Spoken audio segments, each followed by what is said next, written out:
राम राम सारे भाई। आज अपना 75 वार्ड चैलेंज का 53वां दिन पट का अनुमान 40 सरपा पहुंच गए हैं जी। आज रेस लगा रहे हैं भाई, पीछे कुत्ते भौंक रहे हैं तो आज कुत्ते पीछे पड़ गए अपने, तो बच के भागना पड़ेगा थोड़ा सा आज इधर से।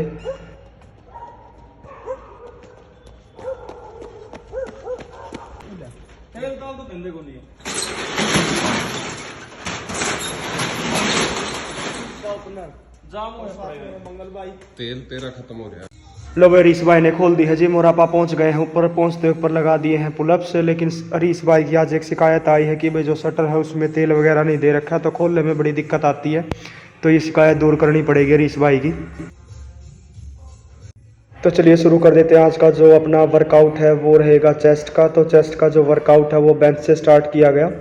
बेंच पे जो है आज ड्रॉप सेट लगाएंगे। 100 किलो से स्टार्टिंग की है। तो जो ये रोड है इसमें 18 से 20 किलो वेट है और जो प्लेटें हैं वो 80 किलो की हैं। तो हर एक ड्रॉप सेट में जो है मैं एक एक प्लेट कम करवा के और 4 5 या 6 जितने भी रैप लगते हैं, कंफर्टेबल जितना रहता हूँ उतने रैप लगाऊंगा।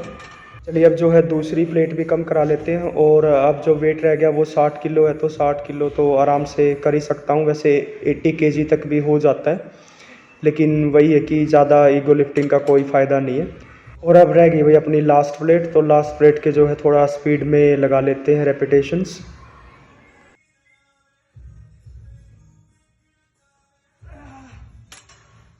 चलिए अब जो है स्ट्रेट बेंच वाली एक्सरसाइज होगी है ख़त्म। तो अब जो नेक्स्ट सेट स्टार्ट करते हैं इंक्लाइन बेंच पे। तो इंक्लाइन बेंच पे भी सेम वेट रखा गया है, 100 किलो ही है वेट।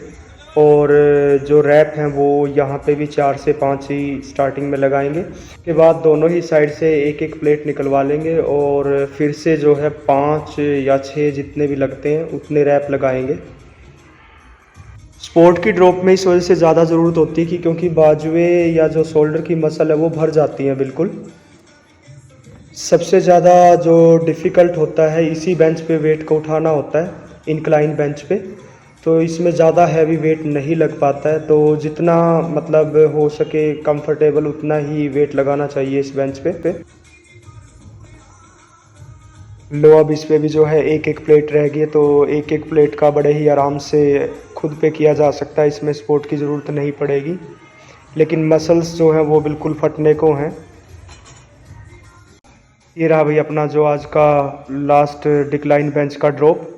तो मंगल भाई आए अब सपोर्ट के लिए। हरीश जो भाई हैं वो थक चुके हैं, तो वो प्लेट रिमूव करेंगे बस।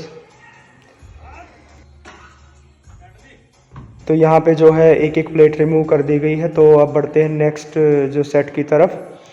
अब वेट जो है 80 किलो है और रैप वही 4 5 या 6 जितने भी लगेंगे, कंफर्टेबल रहूँगा उस टाइम पे। डिक्लाइन बेंच पे हम थोड़ा हैवी वेट लगा सकते हैं इंक्लाइन बेंच के मुकाबले।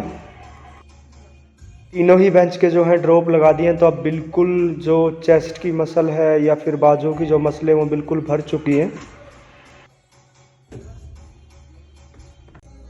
बारबल वाली एक्सरसाइज तो होगी है तीनों ही बेंच की ख़त्म। तो अब डंबल प्रेस वाली एक्सरसाइज कर लेते हैं तीनों ही बेंच की। तो डंबल प्रेस का एक ही सेट रिकॉर्ड किया था ये वाला, जिसमें 20-20 किलो के डंबल से स्टार्ट किया गया था ये वाला सेट।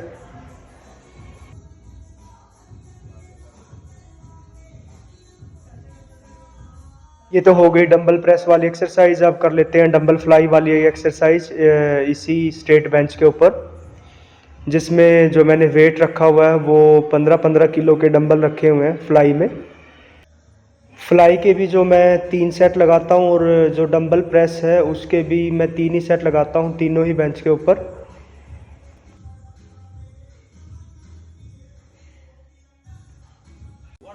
स्ट्रेट बेंच वाली जो दोनों ही डंबल प्रेस की और फ्लाई वाली एक्सरसाइज होगी। तो अब इंक्लाइन बेंच पे डंबल प्रेस कर लेते हैं।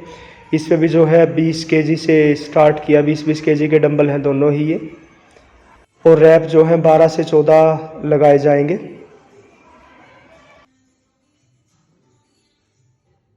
और यहाँ पे जो है इंक्लाइन बेंच पे डंबल प्रेस वाली एक्सरसाइज होगी है ख़त्म। तो अपनी फ्लाई वाली एक्सरसाइज कर लेते हैं इंक्लाइन बेंच की। इसके भी जो मैं 3 ही सेट करता हूँ, एक 10 केजी के डंबल से, फिर 12.5 केजी के, और फिर 15 केजी के डंबल से।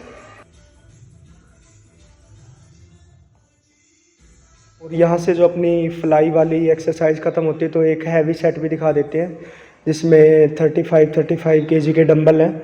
तो इतना हैवी वेट लेते हुए भी स्पोर्ट लेनी पड़ती है। हरीश भाई खड़े हैं स्पोर्ट के लिए। अब बारी आती है फ्लाई वाली मशीन की। तो फ्लाई वाली मशीन में जो है पीछे की तरफ वेट सेट करके और हमें आगे, जैसे हम डंबल को फ्लाई कर रहे थे तो इसको भी ऐसे ही आगे की तरफ मिलाना होता है, बिल्कुल चेस्ट के बीचों बीच ला के सामने। मशीन फ्लाई करने के बाद जो अब बढ़ते हैं नेक्स्ट केबल वाली एक्सरसाइज की तरफ। केबल वाली एक्सरसाइज में जो है सबसे ऊपर की तरफ मशीन को सेट करना होता है केबल्स को। उसके बाद जो है अपने शोल्डर का सही एंगल बना के और उसको नीचे की तरफ मिलाना होता है, जिससे चेस्ट पे अच्छे से प्रेस आ सके। और यहाँ पे जो अपना आज का चेस्ट का वर्कआउट हो गया ख़त्म। तो पंचेस की बारी आती है, तो पंच लगा देते हैं बढ़िया वाले।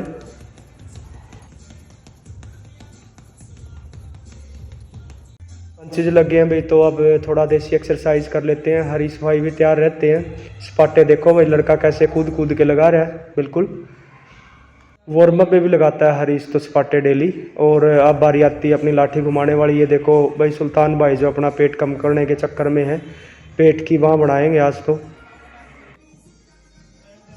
इसी लाठी वाली प्रैक्टिस के साथ जो भाई अपना मॉर्निंग वर्कआउट हो गया ख़त्म। पढ़ के अपने अच्छे वाले मैसेज निकल लेते हैं, दिन में निपटा के अपने सारे काम, फिर से शाम को पहुंच जाते हैं अपने वर्कआउट पे।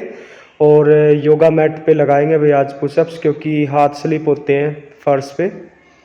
योगा मैट पे क्या होता है कि हाथ स्टेबल हो जाते हैं और स्पाटे भी लगा सकते हैं बड़े ही आराम से। इसी के साथ आज अपना 53वें दिन का वर्कआउट हो गया ख़त्म। लेके बजरंगबली जी का नाम और आप सभी को नमस्कार, धन्यवाद।